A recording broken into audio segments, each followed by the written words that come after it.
ఇంద్రవెల్లి అమరవీరుల 44వ సంస్మరణ దినోత్సవం సందర్భంగా అమరవీరుల స్తూపం వద్ద పుస్తకావిష్కరణ జరిగింది. మరి ఆత్రం భుజంగరావు, ఇంద్రవెల్లి రమేష్ అనే ఇద్దరు ఈ యొక్క పుస్తకాన్ని ఆవిష్కరించారు. మరి దీనికి సంబంధించి మరి ఇంద్రవెల్లి రమేష్ అని పేరు ఎందుకు పెట్టుకున్నారు, దానికి సంబంధించి వారిని అడిగి తెలుసుకుందాం. సార్ చెప్పండి, అసలు మీరు ఇంద్రవెల్లి రమేష్ పెట్టుకోవడానికి అసలు కారణం ఏంటి?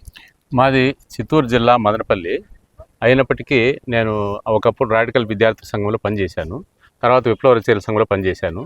రాడికల్ విద్యార్థి సంఘంలో పనిచేసినప్పుడు ఇక్కడ ఊరికే పేరుకు ఇక్కడ తెలంగాణ, అక్కడ రాయలసీమ అనే కానీ ఇక్కడ నిర్బంధం జరిగినప్పుడల్లా రాయలసీమ మీదనే నిర్బంధం జరుగుతుంది.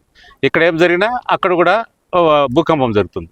అట్లాగా ఇక్కడ 85లో నిర్బంధం వచ్చినప్పుడు మేము ఆ నిర్బంధం వచ్చే టైం ముందు జస్ట్ ఇంద్రవెల్లి బుక్ సెంటర్ అని తిరుపతిలో నట్ట నడి వీధిలో ఇంద్రవెల్లి బుక్ సెంటర్ పేరుతో బుక్ షాప్ పెట్టాము. ఆ బుక్ షాప్ని ఒక రచయిత, ఒక నా సీనియర్ విద్యార్థి, నేను కలిపి నడిపేవాళ్ళం. అది నడిపినందుకు ఇంద్రవెల్లి బుక్ సెంటర్ అని పెట్టినందుకు 3-4 నెలలు అలో చేసి వెంటనే పోలీస్ ట్రక్కులు వచ్చి అవన్నీ కూడా షాపును సీజ్ చేసి మమ్మల్ని అందరినీ అరెస్ట్ చేసి తీసుకెళ్ళిపోయారు. అప్పుడు నేను ఒకరిని ఆ రోజు అరెస్ట్ కాలేదు, కానీ వాళ్ళు అరెస్ట్ అయిన వాళ్ళని వరుసగా ఆర్ఎస్ వాళ్ళని విప్లవ రచయితలని వరుసగా అరెస్ట్ చేస్తూ వచ్చారు. మేము 2 రోజులు అజ్ఞాతం లేకపోయి ఆ పోస్టర్లు వేస్తూ వస్తే మళ్ళీ ఎక్కడ మళ్ళీ ఒక రోజు మేము అరెస్ట్ అయిపోయినాం.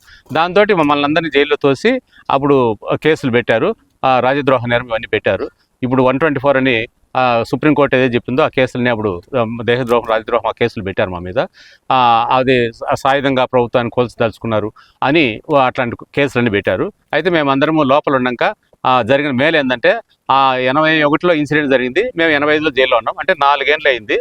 ఆ పచ్చి నెత్తరో పచ్చి వాసనో ఏందో తెలియదు, కానీ మాకు జైలుకు పుస్తకాలన్నీ వచ్చినాయి, చాలా చదువుకున్నాము. ఆ పుస్తకాల్లోనే మేము జైల్లోనే కవులైనాం.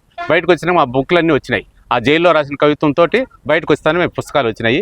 దాంతో మేము బాగా ప్రజల్లో కూడా బాగా ఆదరణ పొందాము.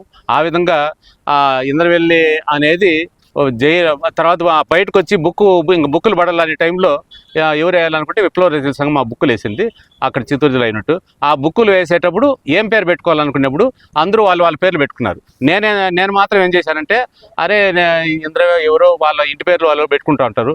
వాళ్ళ ఇంటి పేర్లు అనేవి తాత ముత్తాతల నుంచి వస్తుంటాయి.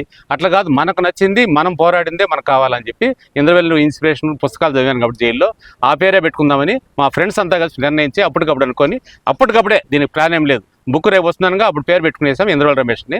అదే పేరుతోటే ఇప్పటి వరకు జీవించాలని జీవిస్తున్నా. పుస్తకాలు రాసా, చాలా పుస్తకాలు.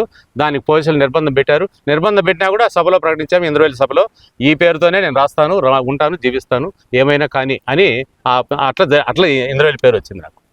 సరే, ఇంకా మీ హాబీస్ ఏంటి సార్? మీరు ఏం చేస్తుంటారు? ఇంకా ఏం లేదు, నేను 25 ఏళ్ళుగా జర్నలిస్టు, అన్ని ప్రధాన పత్రికల్లో పనిచేశా. ఆంధ్రజ్యోతి పత్రికలో పనిచేశా, ఏబిఎన్ ఛానల్లో పనిచేశా. ఏబిఎన్ ఛానల్లో అయితే దాదాపు పెద్ద పోస్టులో పనిచేశా. తర్వాత వార్తలో పనిచేశా, ఆంధ్రప్రభలో పనిచేశా. చాలా వ్యాసాలు రాశా, పుస్తకాలు రాశా. ఇప్పుడు సారు మన ఉమ్మడి ఆంధ్రప్రదేశ్కు హోంమంత్రిగా, తర్వాత రెవెన్యూ మంత్రిగా ఉన్న, ఎంపీగా ఉన్న దేవేంద్ర గౌడ్ సారు ఎవరైతే ఉన్నారో అతి పెద్ద ఆయన, ఆ పెద్ద ఆయన చైర్మన్గా, నేను ఇన్ఛార్జిగా ఇప్పుడు ఒక సంస్థ నడుస్తుంది, backward class centre for empowerment అని. దాంట్లో తెలంగాణలో ఉన్న అన్ని సంఘాలు అందరూ పాల్గొన్న వాళ్ళే, ఆ హాల్లో మీటింగ్లు పెట్టుకున్న వాళ్ళే. ఇప్పుడు అక్కడ నేను చేస్తూ కవిత్వం రాసుకుంటూ ఇట్లా ప్రజలతో తిరుగుతూ కవిత్వం రాస్తూ ప్రజల కోసం పనిచేస్తూ ఉన్నాను. అంతే నా హాబీస్ అంటే.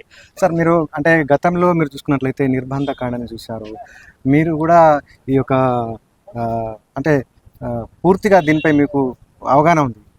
ప్రస్తుతం ఈ రాష్ట్రంలో అంటే కాంగ్రెస్ ప్రభుత్వం ఏర్పడ్డాక చేసిన తప్పును మేము సరిదిద్దుతామని ఇక్కడ ఇంద్రవెల్లిలో సీఎం రేవంత్ రెడ్డి సభ నిర్వహించి మరి ఇక్కడ ఈ యొక్క అమరుల కుటుంబాలను కూడా ఆదుకుంటామని, అదేవిధంగా ఈ యొక్క అమరుల స్తూపం వద్ద ఇక్కడ స్మృతివనం కూడా ఏర్పాటు చేస్తామని చెప్తారు. అదేవిధంగా నేడు అధికారికంగా ఈ కార్యక్రమాన్ని నిర్వహించడం ఎట్లా చూస్తారు మీరు? ఎట్లా చూస్తామంటే దానికి ఇదే ఉదాహరణ. మేము పుస్తకంలో వెనకాల వేశాము. ఒకప్పుడు ఏంటంటే ప్రభుత్వం విప్లవకారులు ఎట్లుండేవాళ్ళంటే విప్లవకారులు ప్రతి ప్రభుత్వాన్ని అనుమానిస్తూ నెగిటివ్గా ఉండేవాళ్ళు. ప్రభుత్వం ప్రధాన్ని కూడా విప్లవకారులు నెగిటివ్గానే చూసేవాళ్ళు. కానీ అంత శత్రుపూరితమైన పరిస్థితులు ఉన్నప్పటికీ కూడా అది పాలసీకి సంబంధించిన విషయం. కానీ వ్యక్తిగతంగా ఎవరికి ద్వేషం ఉండక్కర్లేదు, ఏ విప్లవాలైనా జరగాలి. కానీ ఇక్కడేమైందంటే అలాంటిది మనం ఎట్లా ఉండాలంటే నా అవగాహన ప్రకారం అంటే ప్రజాస్వామికంగా ఉండాలా, మంచిని మంచి అనాలా, చెడుని చెడు అనాలా. పలానా ప్రభుత్వం తప్పు చేసింది, తప్పనిసరి తప్పు ఎత్తి చూపాలి, మంచి చేసింది మంచి సపోర్ట్ చేయాలి. అట్నే విప్లవకారులు తప్పు చేశారు, తప్పు తప్పనిసరి మాట్లాడాలి. విప్లవకారులు ఒప్పు చేశారు, వాళ్ళని ఎత్తికెట్టుకుని వాళ్ళ గురించి గానం చేయాలి. అట్లనే అందులో భాగంగానే నేను ఆ ట్రెడిషన్ నుంచి వచ్చినా కూడా ఇప్పుడు ఆ లైన్లో ఉన్నాను. నేను ప్రజాస్వామిక ఉద్యమాలు చేస్తూ పాల్గొంటూ బౌద్ధం మీద 6 ఏళ్ళుగా కాలం రాస్తున్నాను. కాబట్టి ఆ దృక్పథంతో ఉండడం వల్ల ఈ సీఎం ఎవరైతే తెలంగాణ సీఎం ఈయనకున్న ఆయన నేను గొప్పగా సమర్థించేది ఏమిటంటే, ఈ స్టేట్మెంట్ పేపర్లో ఇప్పుడు మేము ఏదైతే మీకు చూపిస్తున్నామో ఈ స్టేట్మెంట్ ఆయన సీఎం అయిన 3వ రోజో 4వ రోజో ఇచ్చారు. ఇచ్చినాక దాన్ని చాలా సంతోషపడి మేము సోషల్ మీడియాలో రాస్తే అక్కడ నుంచి పాజిటివ్ సిగ్నల్ కూడా వచ్చింది. అది ఎందుకు ఇచ్చామంటే ఆయన పొగడం కోసం కాదు. ఇంతవరకు ఆ రోజు కానీ ఈ రోజు కానీ తలుచుకుంటే ఇదే స్తూపం దగ్గర మాట్లాడుతున్నాం మనము. 44 ఏళ్ళుగా నేను చూసిందంతా ఇప్పటివరకు ప్రతి ఏప్రిల్ 20 వస్తే నిర్బంధము, పోలీసులు, వాడు మంత్రి రాని, ఇంకోరు రాని, ఫెర్నాండెజ్ రాని, లేకపోతే పెద్ద బాలగోపాల్ రాని, వరవరరావు అని పెద్ద మేధావులు కన్నాభిరాన్ రాని ఆ సభ జరగనేరు. వాళ్ళు సభ పెడతారు, వీళ్ళు సభ జరగదు. ఇదే జరిగింది దాదాపు 42 ఏళ్ళ పాటు.